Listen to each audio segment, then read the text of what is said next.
Хей, здравейте! Хм, Картите казват, че в момента много мисляте някакви неща.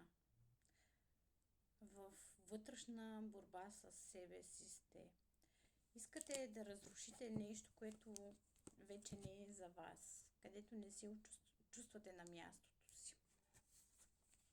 Искате едва ли не сено да скочите оттам, да избягате от това, за което мислите непрестанно.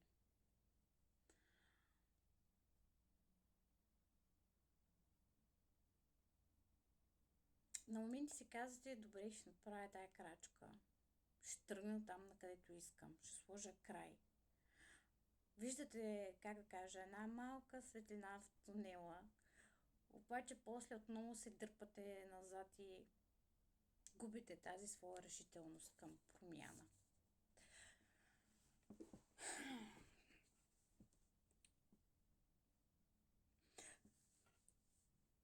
Това определено е свързано с човек.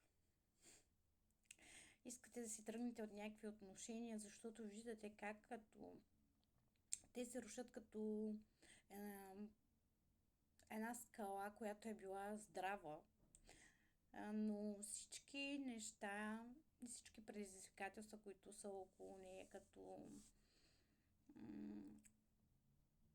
това, през което преминават, те са рушали камъче по камъче тази скала и са разрушили това, което сте имали там. И сега искате да си тръгнете, защото това вече не е за вас и ви го усещате. Дори вечерно време седите и мислите за това. Мислите как вашите емоции, вашата любов, която сте имали, сте я разпиляли, разсипали сте я. Няма я вече.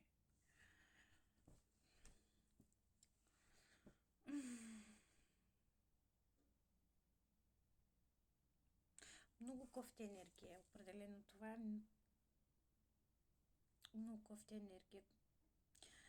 Да водиш битка със самия себе си, при положение, че ти знаеш кое е най-доброто за теб. И да седиш и да продължаваш да се измъчваш всеки божи ден, като мазохист, който измъчва сам себе си, е много кофти. Наистина много е кофти, когато усещаш енергията на тези хора.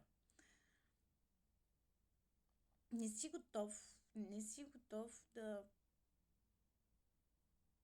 да сложиш край по дяволите. Защо? Чак на мен ми се плаче, не знам, направо ужас е. Значи вие знаете, че това не е за вас. Страдате от това. Боли ви. Обаче въпреки всичко седите там и всеки, всеки ден вашите мисли, които по някакъв начин ви карат да останете отново в тази ситуация, ви нараняват отново и отново. Това е жестоко, хора. Вие сте твърде жестоки към вас самите. При положение, когато сложите край на цялото това нещо, ще намерите силата в себе си. Ще се отворят нови възможности, нови врати. Ще намерите себе си, ще намерите силата в себе си. Ще, ще започнете да обичате и цените повече себе си. Ще се почувствате свободни като птица, да летите, да следвате мечтите си. Ще, ще влезе друг човек в живота ви, с който ще изградите здраво, стабилно семейство, който ще има емоция, страст. Ще градите заедно. И този мъж ще е много страстен, емоционален към вас, много чувствителен. Не знам. Всичко хубаво предстои, ако просто сложите край на това нещо, на тези отношения. Аз просто ставам без думи, като погледна картите и като усетя вашата емоция в момента, как се чувствате, какво чувствате. Я да видим картите на съдбата. Много тежка енергия. Защо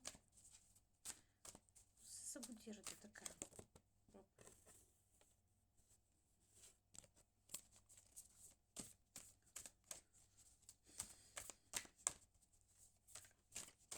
Тежко е.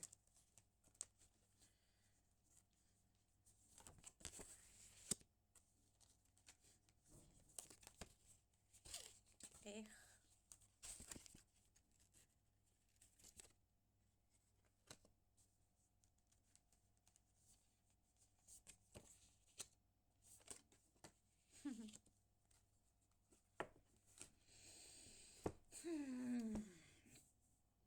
Ами, картите казват, че в момента чувствате фалш и лицемерие от този човек. Има война на интереси. Може би ви е страх, че ако сте градили нещо заедно с този човек, трябва да има делене и ви е страх от това, че трябва да делите някакви неща. Добре, по дяволите, защо материалното трябва да ви задържа в отношения, които ви правят нещастни?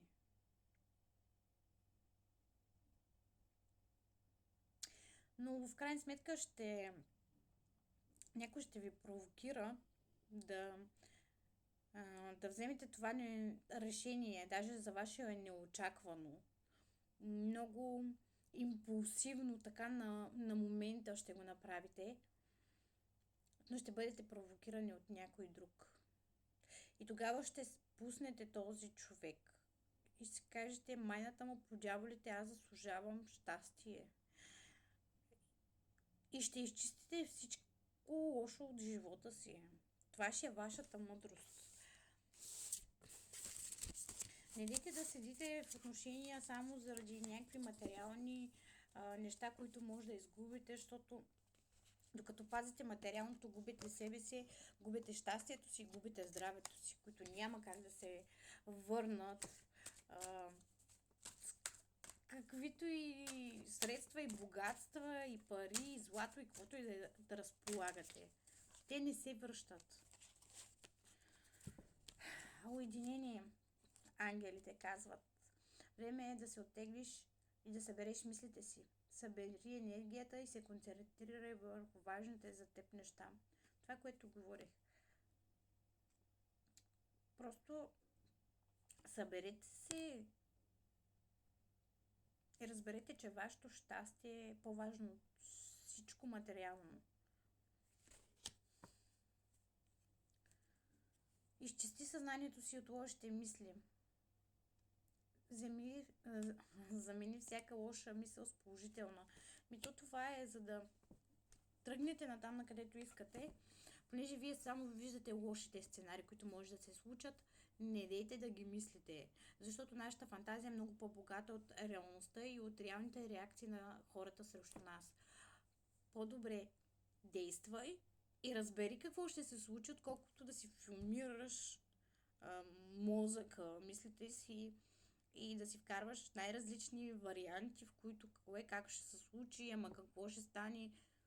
Няма да се случи така, както мислите със сигурност, така както вашия мозък фантазира.